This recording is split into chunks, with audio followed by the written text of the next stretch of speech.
Welcome to another episode of Monster Monday from the Ready to Die channel. This series explores the design of a creature I have built for Pathfinder 2nd Edition.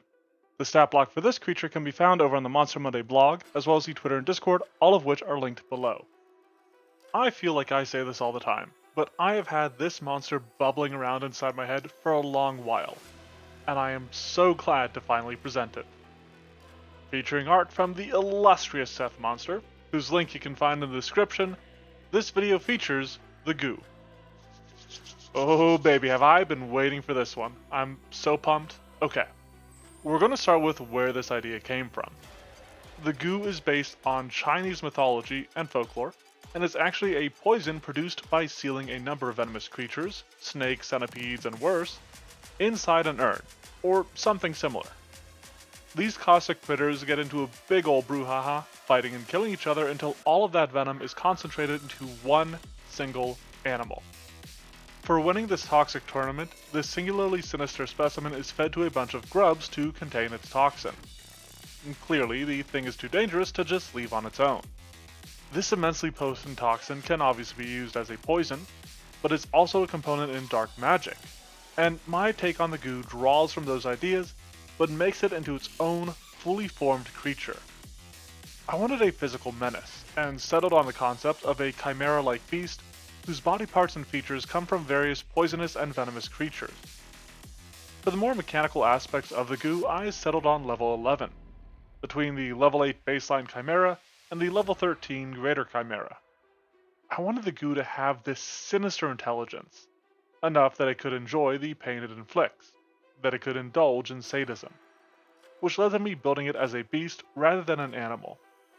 I did actually consider the idea of aberration for it, and if you want to lean more into the idea of it being produced from a jar, that might be the way to go, though I'm kind of envisioning it as a slightly more natural creature. On that note, you could absolutely have it be smaller or larger as you need. A smaller tiny creature that uses potent venom makes perfect sense to me, and may actually be a little bit more realistic. I just wanted him to be a bit bigger. Getting into the actual numbers of the goo, we'll start by looking at its ability scores, and with the use of venoms, the goo doesn't need its strength as much. It uses a high dexterity as its primary combat ability score. It can bite and then duck out of the way, letting its prey wither from its venom. Even still, it's a fairly capable melee monster and uses a moderate strength to represent this, and also because it will be important for some of its grappling abilities. The goo has a little talent for tracking, which lends to a low wisdom, and then in between those two ability scores is its constitution. It is tough, but not what I would call super durable. Its fortitude is a bit more internal. As promised, it does have an above animal intelligence, a sinister sort of sapience, and then its charisma is a little lacking, but not quite in the negatives. Despite the goo's low wisdom, I gave it a high perception score. It's an ambush sort of predator that then likes to slowly follow and stalk its prey. Aiding in that effort is its dark vision, as well as venom scent, a unique ability that allows it to precisely smell out creatures afflicted by toxins. With its dexterity, it has a high acrobatics and stealth, with the latter specifically playing into how I imagine this creature hunting. Envenoming a victim and then stalking it until it finally succumbs to the toxins, only breaking cover to reapply the poison. A moderate athletics will help it grab and pin down enemies, as seen in a few of its abilities, and it also has a moderate survival, purely for the purpose of pursuing poison prey. As we move into the defenses of the goo, I want to take a second to mention that I have run a few venomous creatures in my home games, and they have proven to be absolute menaces. This has influenced a lot of my design choices for this creature, which will become more evident starting around now. As nimble as the goo is, it only uses a moderate armor class, which is part of that. This creature has the potential to be a threat, even after it has been slain through its lingering toxins, which is why I went for this lower option. Though, preventing this from being too punishing is all-around vision, which makes the goo immune to flanking. This remains the easiest way to make a creature off guard, so being able to simply negate that, due to the swiveling heads of the snake and centipede, offers some considerable protection. Matching its armor class is a moderate value for its hit points, meaning that the goo isn't the most hardy of creatures, though as a monster derived from venom, it is obviously immune to poison. Back when we were talking about ability scores, I mentioned that the goo's constitution was a bit more internal, and that is seen through a high fortitude, as well as a high reflex, which is based on its dexterity. These both mean that it has some better saves than most monsters I make, even with it using a terrible will to balance out those other two high saves. It is worth keeping in mind a lot of really good spells target reflex and fortitude. Not that there aren't a lot of fantastic will targeting spells, but this also makes the goo hard to use combat maneuvers against. It's tough to pin down this agile writhing creature when it has all those heads snapping at you. And actually, on that topic, we can start taking a look at the offensive capabilities of our critter now, looking into those snapping jaws and stinging tails, as well as the venoms that go along with them. We'll start with the heads before making our way southwards, paying initial attention to the centipede mandibles. Once again, I was a little cautious about the numbers I used for the goo, which led to the use of a moderate attack bonus, and that is pretty standard across its strikes. Obviously it has finesse, and the nature of the length of the centipede means that it has 10 feet of reach, even on a medium creature. This strike deals moderate damage, because it comes with the centipede venom. This is a toxin that uses a moderate DC, has a pretty standard duration of 6 rounds, and deals low damage, while also making the target easier to hit through the clumsy condition. Now, this isn't a bad starting toxin to make enemies a bit more vulnerable, make attacks easier to land. But I think the best venom to lead with comes from the snake's venom. Obviously this comes from the snake's fangs, which is a mirror of the centipede mandibles. But where the centipede's venom made a victim clumsy, the snake's venom leaves its victims drained, which is why its damage is even lower. It's got some extra damage already baked into there because of that condition.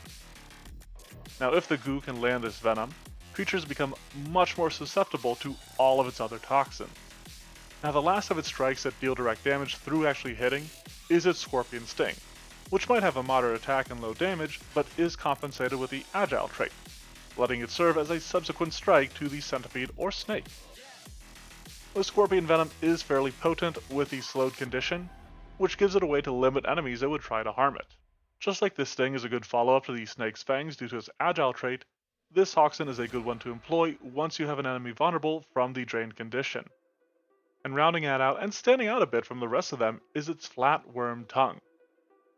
This was totally dreamed up by my artist SethMonster, but I was super happy to adapt it into the design of this creature and am thankful for it. This tongue has a high attack bonus, but doesn't deal any damage. Not initially at least. Instead, it is based on the tongue grab of the giant toad, scaled up for this level, allowing it to grab a creature and thus make its other strikes more likely to land. On top of that, since the tongue doesn't have any damage, the Flatworm Venom deals the most damage out of all of them, and also makes a creature enfeebled, making it harder for creatures that fail against the high DC save to escape from its grab. Okay, that's quite a bit, but that's far from all that's going on with the goo. This is legitimately one of the biggest monsters I've made in a while. Not in size, but page space. The poisons take up most of that space, but it also has a fair number of abilities. We'll start with looking at its Irritating Spines, a passive defensive effect of the goo based on the urticating spines of some caterpillars and spiders. These spines don't deal damage, but cause creatures that hit the goo in short range to have to make a high DC reflex save to try to avoid them. Now part of this inclusion was because I don't like focusing a creature only on a single save, I like having at least 2 in there, and this allowed that. Failing that save just makes a creature sickened, or sickened 2 on a critical failure. The main intent of this ability is to debuff enemies, not be a damage dealer itself. It's supposed to set them up so they're more susceptible to the goo's attacks and poisons. Speaking of, another passive ability of the goo is its Perfected Poisons. This is inspired by the concept of the goo and its creation, and borrows a bit from the wording and design of the kineticists extract elements. Its intent is to ensure that the goo can poison any creature, converting its toxins into something that can erode at even the staunchest of beasts. And if those beasts don't have such defenses, it turns its poisons virulent instead, meaning you need 2 saves to recover from 1 stage. It's pretty basic, and I imagine the stuff beyond making its toxins virulent won't be relevant in most encounters, but I wanted it there as a just in case. moving into the activated abilities, the first one I want to bring up is Aerosolized Venom. As a single action, the goo can disable one of its poisons from its strikes to instead turn it into a toxic cloud. In addition to providing the goo with some protective effects by making it concealed in the cloud, which is pretty standard for stuff like mist or poisoned cloud, stinking cloud, all those sorts of spells, creatures that enter this toxin have to make a save, but at a lower DC, since the poison isn't concentrated in this form. As a little like tactics note, you can kinda cheat this ability a little bit. You could strike with a Snake's Fang, and then use the final action on your turn to Aerosolize Venom. That's not entirely how I meant it to go, but I am pretty happy with this ability. It might be one of the most interesting ones of the lot, though all of them culminate into something far greater than their parts. Case in point, we have the goos Pinning Fangs. This and its triple threat, which we'll talk about later, borrow heavily from the Chimera, mostly in regards to how they interact with the multiple attack penalty.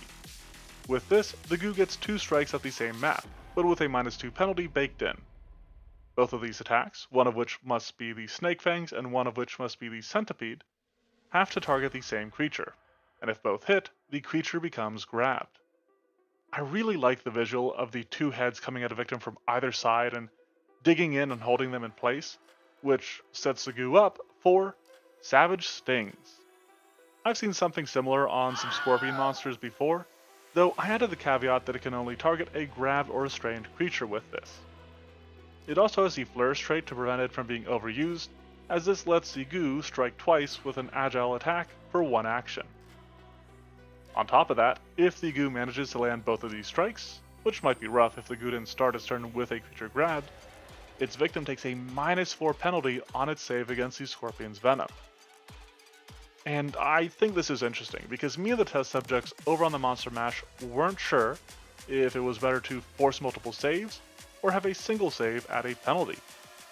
We ultimately settled on the latter, as you can see by the design of this creature, but increased the penalty from the original value that I had for it. I think that was a smart decision, but let me know what you think of that design aspect. Now, we are just going to rewind a tiny bit to talk about something I've already mentioned, Triple Threat. This is a 2-action ability that gives the goo 3 strikes. Just like the Pinning Fangs, all of these attacks are at -2, and the map doesn't increase until after all 3 strikes. It is a pretty basic effect, but does have that rider that each strike must be against a different creature. So having 3 enemies in range might be a little rough to really use this properly.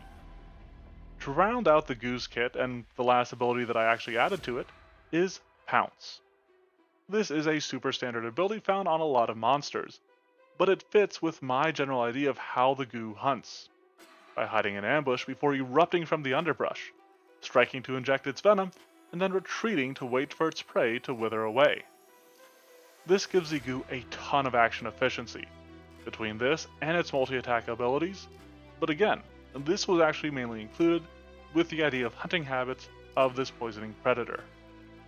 That all said, we have come to the end, and you know what? That wasn't so bad. I thought this was going to take way longer. This toxic terror tails targets in total taciturnity, tainting tracing tangles with tempered talent only to take its time with termination.